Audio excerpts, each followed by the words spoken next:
যশোরে শিশু উন্নয়ন কেন্দ্রে সংঘর্ষে ৩ কিশোর নিহত, আহত ৬। ঋণ জালিয়াতির মামলায় সাবেক প্রধান বিচারপতি এসকে সিনহা সহ ১১ জনের বিচার শুরু, গ্রেফতারি পরোয়ানা। রিজেন্ট কেলেঙ্কারিতে আজাদকে দুদকে দ্বিতীয় দফা জিজ্ঞাসাবাদ, নিজেকে আবারও নির্দোষ দাবি। জেকেজির সাবরিনা আরিফ সহ ৮ জনের বিরুদ্ধে অভিযোগ গঠন ২০ আগস্ট, জামিন আবেদন নাকচ। সিলেটে বাসের সাথে অটোরিকশার সংঘর্ষে মা মেয়ে সহ নিহত ৫, সড়ক দুর্ঘটনায় ৪ জেলায় ৯ জনের মৃত্যু।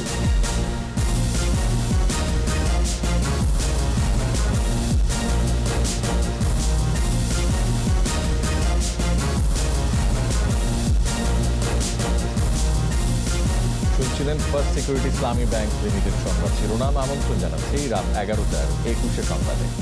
আপনাদের সাথে আছি আমি রিয়াজ হাফিজ।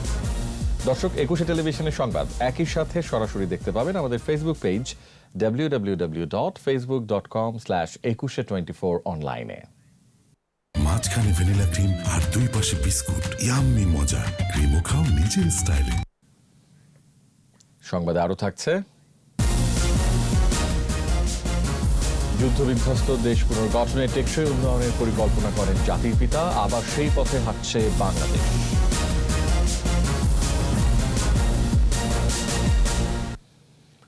যশোর শিশু উন্নয়ন বালক কেন্দ্রের ভেতরে সংঘর্ষে ৩ কিশোর নিহত হয়েছে, আহত হয়েছে ৬ জন।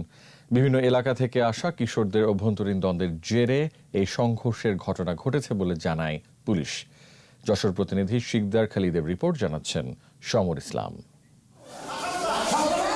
যশোর পুলিশের মুখপাত্র অতিরিক্ত পুলিশ সুপার তৌহিদুল ইসলাম জানান, পুলেরহাটে শিশু উন্নয়ন কেন্দ্রে দুপুরে সংঘর্ষের ঘটনা ঘটে। নানা অপরাধে জড়িত দেশের বিভিন্ন জেলার ২৮০ জন কিশোর আদালতের মাধ্যমে ওই কেন্দ্রে রয়েছে। তাদের মধ্যে আগে থেকেই বিরোধ ছিল। যশোর ২৫০ শয্যা হাসপাতালের জরুরি বিভাগের চিকিৎসক অমিয় দাস জানান, সন্ধ্যা থেকে ১.৫ ঘন্টার ব্যবধানে ৩টি মৃতদেহ আসে কিশোর উন্নয়ন কেন্দ্র থেকে। একজনের মাথায় ভারী কোনো বস্তু দিয়ে আঘাতের চিহ্ন দেখা গেছে, অন্যদের শরীরেও আঘাতের চিহ্ন রয়েছে। নিহত ৩ কিশোর হচ্ছে বগুড়ার শিবচর উপজেলার ছবিলপুর পূর্বপাড়ার ধর্ষণ মামলায় আটক নাইম হাসান, খুলনার দৌলতপুরের মহেশ্বর পাশা দক্ষিণ পাড়ার হত্যা মামলায় আটক পারভেজ হাসান ও বগুড়ার শেরপুর থানার মহিপুর গ্রামের রাসেল ওরফে সুজন। সমর ইসলাম, ২১শে টেলিভিশন। দুর্নীতি দমন কমিশনের মামলায় সাবেক প্রধান বিচারপতি সুরেন্দ্র কুমার সিনহা সহ ১১ জনের বিরুদ্ধে অভিযোগ গঠন করেছেন আদালত। একই সঙ্গে ৮ আসামির বিরুদ্ধে গ্রেফতারি পরোয়ানা জারি করেছেন ঢাকার বিশেষ জজ আদালত ৪। দেশে এই প্রথম কোনো সাবেক প্রধান বিচারপতির বিরুদ্ধে বিচার শুরু হলো বলে জানান দুদকের আইনজীবী। এদিকে যথাযথ আইনি প্রক্রিয়ায় মামলা নিষ্পত্তি করা হবে বলে মন্তব্য করেন অ্যাটর্নি জেনারেল মাহবুবে আলম। শাকের আরজুর রিপোর্ট। ৪ কোটি টাকা স্থানান্তর ও আত্মসাতের অভিযোগে দুদকের দায়ের করা মামলায় সাবেক প্রধান বিচারপতি সুরেন্দ্র কুমার সিনহা সহ ১১ জনের বিরুদ্ধে অভিযোগ গঠন করেছে বিচারিক আদালত। একই সঙ্গে পলাতক উল্লেখ করে সাবেক প্রধান বিচারপতি এসকে সিনহা সহ ৮ আসামির বিরুদ্ধে গ্রেফতারি পরোয়ানা জারি করা হয়। বৃহস্পতিবার ঢাকার বিশেষ জজ আদালত ৪-এর বিচারক শেখ নাজমুল আলম এই আদেশ দেন। মিথ্যা ডকুমেন্ট সাবমিট করে দিয়ে ওনারা প্রভাব বিস্তার করে দিয়ে টাকা নিয়ে ব্যাংক থেকে টাকা নিয়ে সেইগুলো টাকাগুলো বিভিন্ন অ্যাকাউন্টের মধ্যে ট্রান্সফার করে আত্মসাৎ করছে। সবাই একে অন্যের সাথে সহযোগিতা করছে, যার প্রেক্ষিতে তাদের সবার বিরুদ্ধে চার্জ ফ্রেম করা হয়েছে ৪০৯, ৪২০ এবং ১০৯, আর দুর্নীতি প্রতিরোধ আইনের ৫-এর ২ ধারা এবং মানি লন্ডারিং আইনের ৪-এর ২ এবং ৩ ধারা। মামলায় ভুল তথ্য দিয়ে তৎকালীন ফার্মার্স ব্যাংক থেকে অন্যের নামে ৪ কোটি টাকা ঋণ নিয়ে পরে তা এসকে সিনহার ব্যাংক হিসাবে স্থানান্তর করার অভিযোগ আনা হয়। অভিযোগে বলা হয়, সেই ব্যাংক হিসাব থেকে পরবর্তী সময়ে টাকা স্থানান্তর ও রূপান্তরের মাধ্যমে পাচার করা হয়েছে। ৪০৯ ধারা criminal breach of trust by merchant businessman অথবা আদার্স, এটাও যদি প্রমাণিত হয় এটাতে সর্বোচ্চ সাজা হলো যাবজ্জীবন।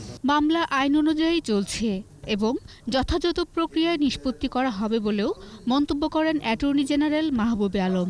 দুপুরে নিজ কার্যালয়ে সাংবাদিকদের প্রশ্নের জবাবে তিনি একথা বলেন। এটা আইনের বিষয়ে, আইন সবসময় নিজস্ব গতিতে চলে, কাজে এখানে আইনত যা হবে তা হবে।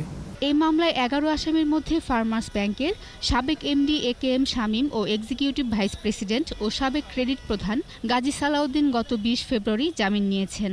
অন্য মামলায় গ্রেফতার থাকা মোহাম্মদ মাহবুবুল হক চিশতিকেও এই মামলায় গ্রেফতার দেখানো হয়েছে। শাকেরা আরজু, 21 টেলিভিশন, ঢাকা। স্বাস্থ্য অধিদপ্তরের সদ্য পদত্যাগ করা মহাপরিচালক মোহাম্মদ আবুল কালাম আজাদকে দ্বিতীয় দিনের মতো জিজ্ঞাসাবাদ করেছে দুর্নীতি দমন কমিশন দুদক। রিজেন্ট হাসপাতালের অনিয়ম অনুসন্ধানের অংশ হিসেবে তাকে ডাকা হয়েছে বলে জানিয়েছে দুদক। জিজ্ঞাসাবাদ শেষে এক লিখিত বক্তব্যে নিজেকে নির্দোষ দাবি করেন মোহাম্মদ আবুল কালাম আজাদ। মিনালা দিবার রিপোর্ট। মোহাম্মদ আবুল কালাম আজাদকে বৃহস্পতিবার 5 ঘণ্টা জিজ্ঞাসাবাদ করে দুদকের একটি টিম। রিজেন্ট হাসপাতালকে লাইসেন্স প্রদান ও নবায়ন এবং হাসপাতালটির সঙ্গে চুক্তি করা রিজেন্টের প্রতারণা সংশ্লিষ্ট অভিযোগ অনুসন্ধানের অংশ হিসাবে এই জিজ্ঞাসাবাদ। দুদকের জিজ্ঞাসাবাদ শেষে সাংবাদিকদের মুখোমুখি হন আবুল কালাম আজাদ। এ সময় লিখিত বক্তব্যে তিনি নিজেকে নির্দোষ দাবি করেন। সদিচ্ছা থেকে নিজের জীবনকে তুচ্ছ মনে করে কাজ করেছি, যে কেউ অপরাধ করলে তার কঠোর শাস্তি হোক, এটা আমি চাই। এ বিষয়ে তদন্তে আমি প্রয়োজনীয় সকল সহযোগিতা প্রদান করব। এ বিষয়ে দুদক জানায় তদন্তের প্রয়োজনে তাকে আবারও ডাকা হতে পারে। তিনি এসেছিলেন, আমাদের অনুসন্ধানকারী কর্মকর্তা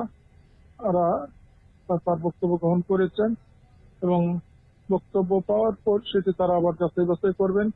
করার পরে পরবর্তীতে যদি আরো কোনো তথ্য নেওয়ার থাকে তাহলে সেটি নেবেন। নিম্নমানের মাস্ক, পিপিই ও অন্যান্য সরঞ্জাম কেনার দুর্নীতির অভিযোগ আনা হয়েছে আবুল কালাম আজাদের বিরুদ্ধে। মিনালা দিবা, 21 টেলিভিশন, ঢাকা। পরীক্ষা নিয়ে জালিয়াতির মামলায় জেকেজি হেলথ কেয়ারের চেয়ারম্যান ডাক্তার সাবরিনা ও তার স্বামী আরিফ সহ 8 আসামির বিরুদ্ধে অভিযোগ গঠনের শুনানি 20 আগস্ট। বৃহস্পতিবার ঢাকার চিফ মেট্রোপলিটন ম্যাজিস্ট্রেট আদালত এই আদেশ দেন। একই সঙ্গে আদালত প্রত্যেক আসামির জামিন আবেদন নাকচ করেন। বিস্তারিত জানাচ্ছেন সাইদুল ইসলাম। করোনা ভাইরাসের নমুনা সংগ্রহ ও ভুয়া রিপোর্ট দেওয়ার মামলায় ডাক্তার সাবরিনা আরিফ চৌধুরী ও তার স্বামী আরিফুল হক চৌধুরী সহ 8 আসামিকে বৃহস্পতিবার সকালে আদালতে হাজির করা হয়। আসামি পক্ষের আইনজীবী অভিযোগ গঠনের শুনানি পেছানোর আবেদন করেন। রাষ্ট্রপক্ষের আইনজীবী এই আবেদনের বিরোধিতা করেন। শুনানি শেষে ঢাকার chief metropolitan magistrate Saifuzzaman Ansari 20 August অভিযোগ গঠনের শুনানির তারিখ ধার্য করেন। আসামি পক্ষ তারা চার্জের জন্য তারা সময় নিয়েছে, যেহেতু তারা আনুষঙ্গিক কাগজপত্র তারা পায়নি, এই জন্য তারা সময় চেয়েছে। আদালত সেটা মঞ্জুর করেছে এবং আগামী 20/8/2003 তারিখে 4 শুনানির জন্য দিন ধার্য রাখা হয়েছে। 5 আগস্ট সাবরিনা ও তার স্বামী আরিফ সহ 8 জনের বিরুদ্ধে আদালতে অভিযোগ দেয় ঢাকা মহানগর গোয়েন্দা পুলিশ। করোনা পরীক্ষা নিয়ে জালিয়াতির মামলায় গত 12 জুলাই সাবরিনাকে গ্রেফতার করে পুলিশ। এর আগে 23 জুন গ্রেফতার হন আরিফুল হক চৌধুরী।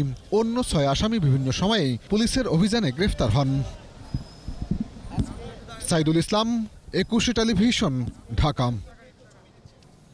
সিলেটে বাস অটোরিকশা সংঘর্ষে 5 জনের মৃত্যু হয়েছে। নিহতদের মধ্যে মা ও 2 শিশুকন্যা রয়েছে। এদিকে কুড়িগ্রামে বাস ও প্রাইভেট কারের সংঘর্ষে প্রাণ হারিয়েছে একই পরিবারের 3 জন সহ মোট 4 জন। পাবনায় বাস চাপায় মারা গেছে স্কুল শিক্ষার্থী সহ 3 জন। রংপুরের মিঠাপুকুরেও বাস চাপায় নিহত হয়েছেন এক অটোরিকশা চালক। প্রতিনিধিদের সহায়তায় রিপোর্ট করছেন দুলি মল্লিক।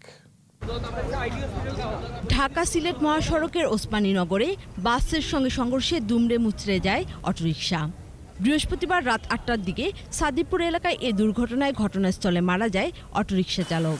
হাসপাতালে নেয়ার পথে মারা যান হামিদা বেগম ও তার 2 শিশুকন্যা আরিফা ও করিমা। গুরুতর আহত 3 জন হাসপাতালে ভর্তি। এদিকে রংপুর কুড়িগ্রাম মহাসড়কের RDRS বাজারে বাস প্রাইভেট কারের সংঘর্ষে এখন লাশ ঘরে নরসিংদী সরকারি শিশু পরিবারের কারিগরি প্রশিক্ষক আকবর হোসেন, তার স্ত্রী বিলকিস বেগম ও ছেলে বিল্লাল হোসেন। আহত 9 বছর বয়সী মেয়ে আয়শাকে হাসপাতালে ভর্তি করা হয়েছে। স্বজনরা জানান, নরসিংদী থেকে ছুটিতে গ্রামের বাড়িতে যাচ্ছিলেন আকবর হোসেন। ঘটনার পর থেকে পলাতক বাস চালক ও হেলপার। বিআরটিসির সাথে ধাক্কা লেগে অ্যাক্সিডেন্ট দুর্ঘটনায় এই মর্মান্তিক দুর্ঘটনায় ভাই এরা সবাই অসুস্থ হয় মারা যায় ভাই। এদিকে পাবনার সুজানগরে চীনাখড়া স্কুল অ্যান্ড কলেজের সামনে যাত্রীবাহী অটোরিকশাকে চাপা দেয় ঢাকাগামী বাস। ঘটনাস্থলেই অটোচালক ইলিয়াস হোসেন মারা যান। হাসপাতালে স্কুল শিক্ষার্থী সোহেল রানা সহ দুজনের মৃত্যু হয়। এছাড়া রংপুরের মিঠাপুকুরে অটোরিকশাকে চাপা দেয় বাস। ঘটনাস্থলে মারা যান অটোচালক। আহত 6 যাত্রীকে হাসপাতালে ভর্তি করা হয়েছে। দুলি মল্লিক, 21 টেলিভিশন। স্বাস্থ্যবিধি মেনে চলুন, সুস্থ থাকুন। নিচ্ছি বিরতি, যখন ফিরছি তখন থাকছে।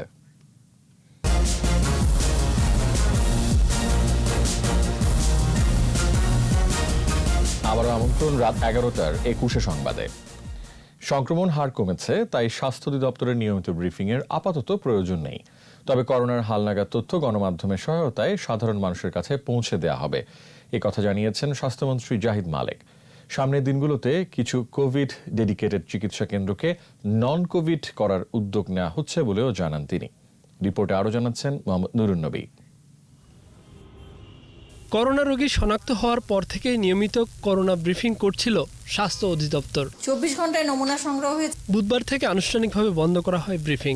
এর কারণ সম্পর্কে স্বাস্থ্যমন্ত্রী জানালেন, পরিস্থিতির উন্নতি হওয়ায় এখন আর নিয়মিত ব্রিফিং এর প্রয়োজন নেই। অর্থাৎ যে বিষয়গুলো আপনারা জানেন, দেশবাসী জানে, সেগুলো প্রেস রিলিজের মাধ্যমেই টেলিভিশনের স্ক্রলে আসবে এবং লোকে সেই ফিগারগুলো জানতে পারবে। এতে আমি মনে করি না যে একজনের ব্যক্তি বলা আর একটা প্রেস রিলিজের মাধ্যমে স্ক্রলে আসা খুব একটা বেশি তফাৎ হবে।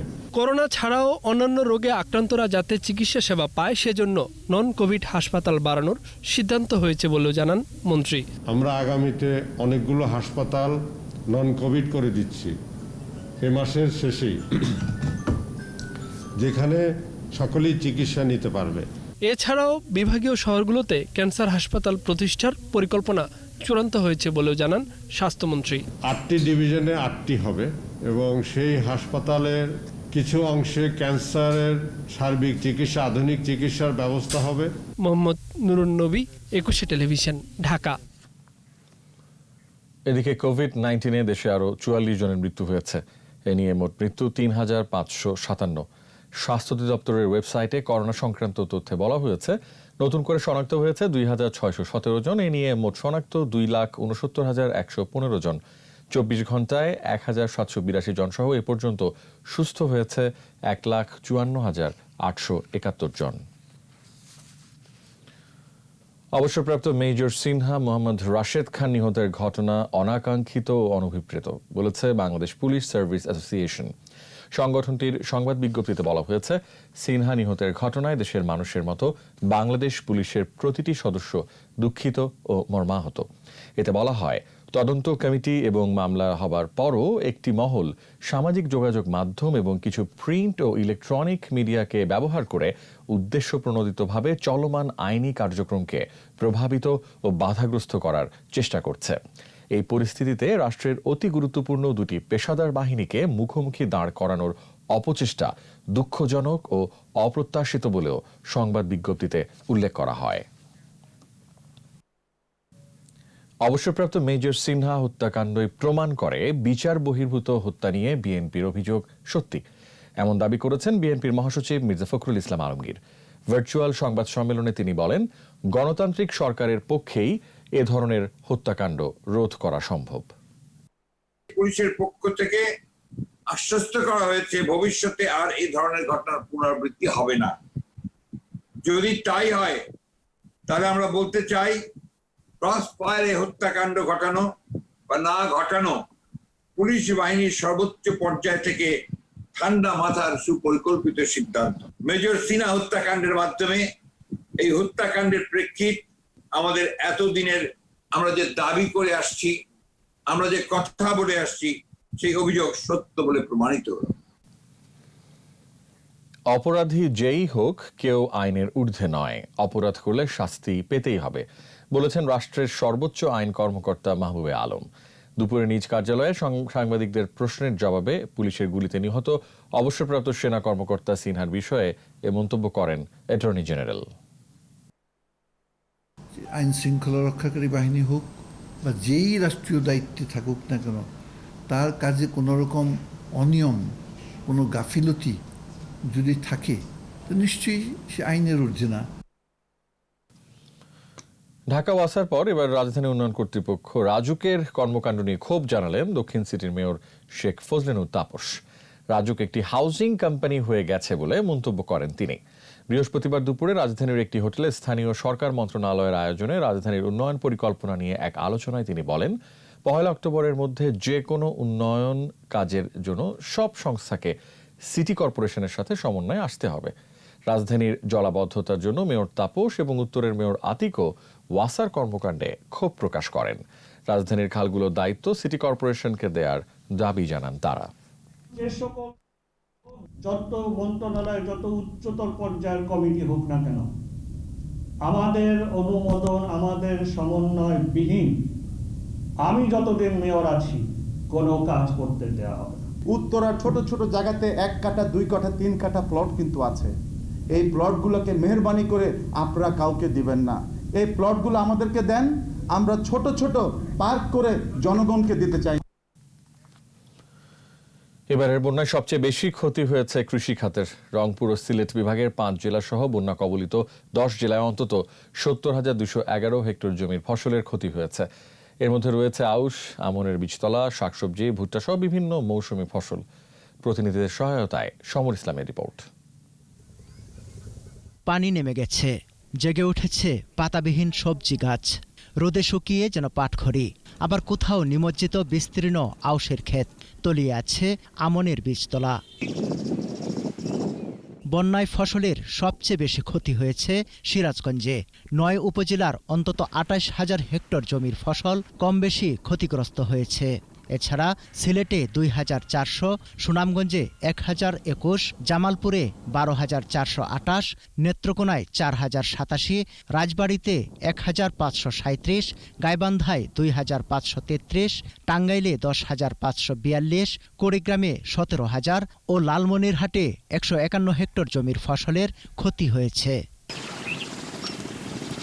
এমন ক্ষয়ক্ষতিতে দুশ্চিন্তায় কৃষক। বেগুন আছে, এখানে আসলো জুম্বা, পটল,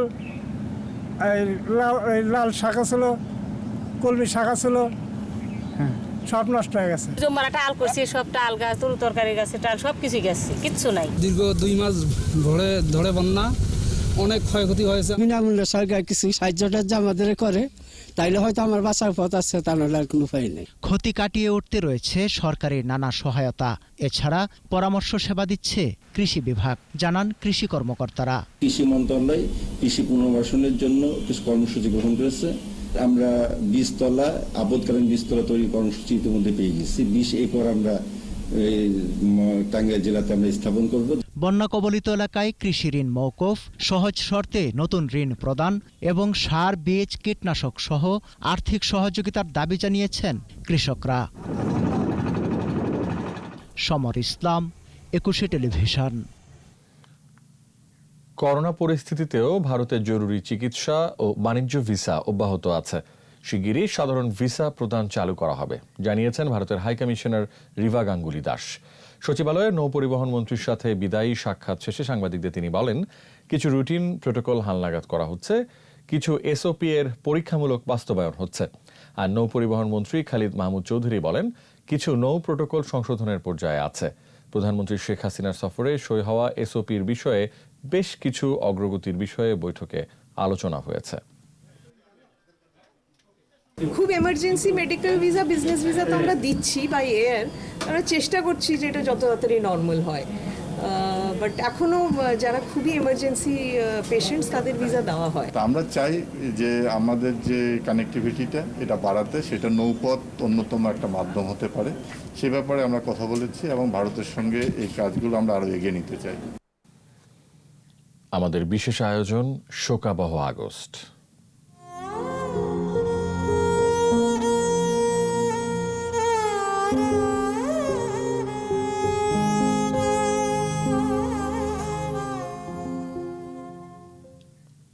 জাতির পিতা বঙ্গবন্ধু শেখ মুজিবুর রহমানের ৪৫তম শাহাদাত বার্ষিকী এবং জাতীয় শোক দিবস উপলক্ষে অতিরিক্ত নিরাপত্তা ব্যবস্থা নিয়েছে ঢাকা মেট্রোপলিটন পুলিশ। সকালে ধানমন্ডি ৩২ নম্বর এলাকা পরিদর্শন করেন পুলিশ কমিশনার মোহাম্মদ শফিকুল ইসলাম। এ সময় তিনি বলেন, শ্রদ্ধা জানাতে আসা সবাইকে তল্লাশির পর ভেতর দিয়ে প্রবেশ করতে হবে। এছাড়াও গোয়েন্দা নজরদারি বৃদ্ধি সহ অতিরিক্ত পুলিশ মোতায়েন থাকবে। নির্দিষ্ট সড়ক ব্যবহার করে সবাইকে প্রবেশ এবং বের হতে হবে। সামাজিক যোগাযোগ মাধ্যমে গুজব ও বিভ্রান্তি রোধে কঠোর নজরদারি করা হবে বলেও জানান তিনি। রাজনৈতিক উদ্দেশ্যে বঙ্গবন্ধুকে হত্যা করা হয়েছে বলেছেন মৎস্য ও প্রাণী সম্পদ মন্ত্রী সম রেজাউল করিম। রাজধানীর মৎস্য অধিদপ্তরের মৎস্য ও প্রাণী সম্পদ মন্ত্রণালয়ে জাতীয় শোক দিবসের আলোচনা সভায় তিনি বলেন, 1969 সাল থেকে নানা ষড়যন্ত্র করে 75 সালের 15 আগস্ট জাতির জনককে হত্যা করে খুনি ও তাদের দোসররা। এদিকে শোক দিবসে দুস্থদের মাঝে খাবার বিতরণের জন্য উত্তরা থানা 1 নম্বর ওয়ার্ড কমিশনার আফসার উদ্দিন খানের উদ্যোগে 15টি ওয়ার্ডের মধ্যে 100টি করে মুরগি ও 1টি করে গরু তুলে দেওয়া হয়েছে। এছাড়া দোয়া মাহফিল ও গরিবদের খাবার বিতরণ করে ঢাকা উত্তর সিটি আওয়ামী লীগের সভাপতি বজলুর রহমান ও সাধারণ সম্পাদক মান্নান কাচি সহ অন্য নেতাকর্মীরা। জাতিসংঘ আজ বিশ্বজুড়ে টেকসই উন্নয়ন বাস্তবায়ন করছে, অথচ প্রায় 5 দশক আগে যুদ্ধবিধ্বস্ত বাংলাদেশকে একই আদলে পুনর্গঠনের উদ্যোগ নিয়েছিলেন জাতির পিতা বঙ্গবন্ধু শেখ মুজিবুর রহমান। তাকে হত্যার মধ্য দিয়ে সেই উন্নয়ন ধারা থমকে যায়। এখন বঙ্গবন্ধু কন্যা শেখ হাসিনার হাত ধরে দেশ আবার সে স্বপ্নের পথে হাঁটছে। মেহেদী হাসানের রিপোর্ট।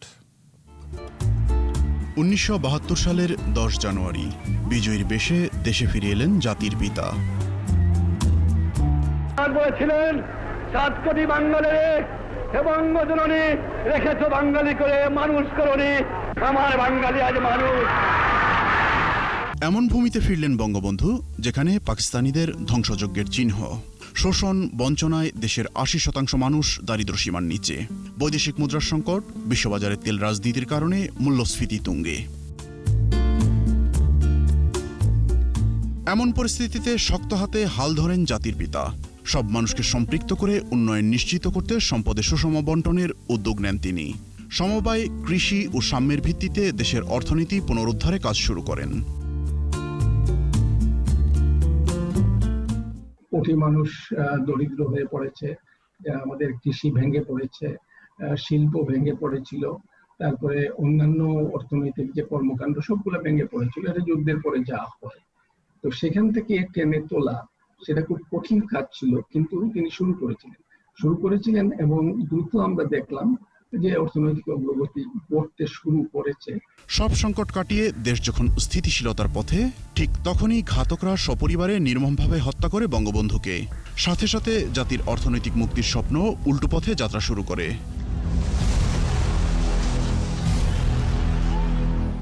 এমন এক জায়গায় গেছে তখন আর ওই যে মানুষকে কেন্দ্র করে যে উন্নতির কথা, মানুষকে কেন্দ্র করে যে স্বাধীনতা অর্জিত হয়েছিল, মানুষের দ্বারা যে স্বাধীনতা মানুষ যুদ্ধ করেছে বঙ্গবন্ধুর ডাকে সবাইকে একত্র করে, সেখান থেকে আমরা একেবারে বিচ্যুত হয়ে গেছিলাম। দীর্ঘ সামরিক শাসনের পর মুজিব কন্যা শেখ হাসিনা রাষ্ট্র ক্ষমতায় আসলে আবারও ফিরে আসে বঙ্গবন্ধুর উন্নয়ন ভাবনা। টেকসই উন্নয়ন জাতিসংঘ গ্রহণ করেছে 2015 সালের 25শে সেপ্টেম্বর।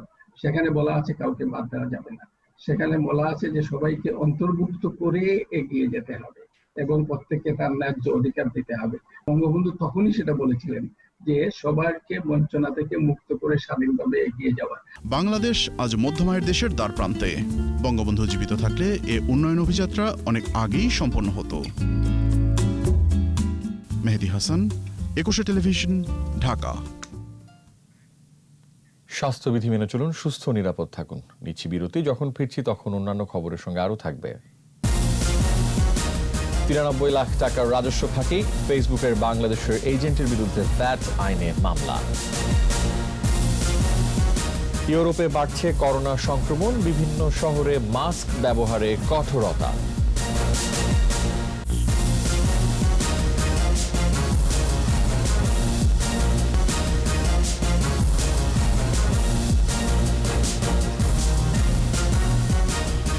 আমন্ত্রণ আবারও রাত 11টার 21 সংবাদে। প্রায় 13,000 গ্রাহকের 250 কোটি টাকা আত্মসাতের দায় রাজধানীর মধ্যবাড্ডায় গ্লোবাল গেইন ইন্টারন্যাশনাল নামে একটি MLM কোম্পানির অফিস সিলগালা করে দিয়েছে র্যাব। আটক করা হয়েছে প্রতিষ্ঠানটির প্রধান সহ 8 জনকে। র্যাব বলছে, ট্যুরস অ্যান্ড ট্রাভেলসের লাইসেন্স নিয়ে কোম্পানিটি প্রতারণার ব্যবসা খুলে বসে। বিস্তারিত সাইদুল ইসলামের রিপোর্টে। দেশে মাল্টিলেভেল মার্কেটিং বা MLM কোম্পানি বৈধ নয়, কিন্তু ডেস্টিনি বন্ধ হওয়ার পর সেখানকার কিছু প্রতারক রাজধানী সহ সারা দেশে খুলে বসেন MLM ব্যবসা। রাজধানীর বাড্ডায় লাইসেন্স ছাড়াই শত শত কোটি টাকা হাতিয়ে নিয়েছেন গ্লোবাল গেইন। গ্রাহকরা জানান, লাখ লাখ টাকা দিয়েছেন লাভের আশায়, তবে এটি বন্ধ হয় বিপাকে পড়েছেন তারা। 9,40,000 টাকা দিচ্ছি, 60,000 দিলে 10 লাখ হয়ে যেত। আমাদের এই টাকাটা আমরা ফেরত চাই। র্যাব জানায়, কোম্পানিটির বৈধ কোনো কাগজপত্র নেই। অনেক মানুষের অভিযোগের পরে অভিযান চালানো হয়। যারা অবসরে চলে গিয়েছেন এবং যাদের আর কোনো কিছু করার নেই, পেনশনের টাকাটা কোথায় রাখবেন তাদেরকে প্রলোভন দেখানো হয়েছে, তারা এখানে টাকাটি রেখেছে। একজন আসছে, সে 56 লাখ টাকা ইনভেস্ট করেছে। আমরা বড় অ্যামাউন্টগুলো না ধরে আমরা যদি ছোটো অ্যামাউন্টও ধরি, 2 লাখ বা 3 লাখ, সেক্ষেত্রে আমরা দেখতে পাচ্ছি এখানে প্রায় কমপক্ষে 250 কোটি টাকার মতো লেনদেন এখানে হয়েছে। মানুষের টাকা কোথায় কিভাবে ব্যয় করা হয়েছে সে তথ্য নেই।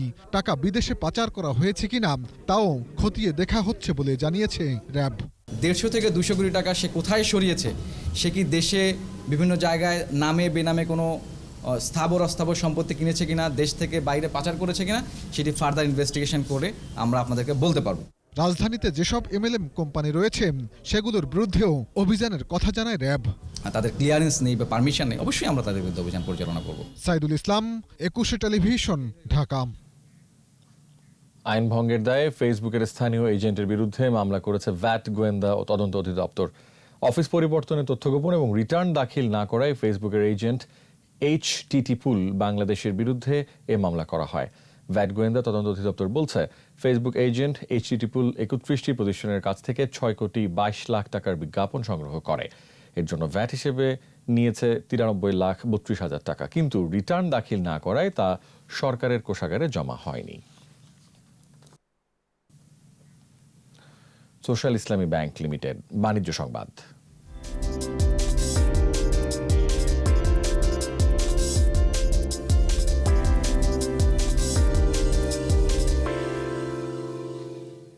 সূচক ও লেনদেনের ঊর্ধ্বমুখী প্রবণতা অব্যাহত রয়েছে দেশের পুঁজিবাজারে।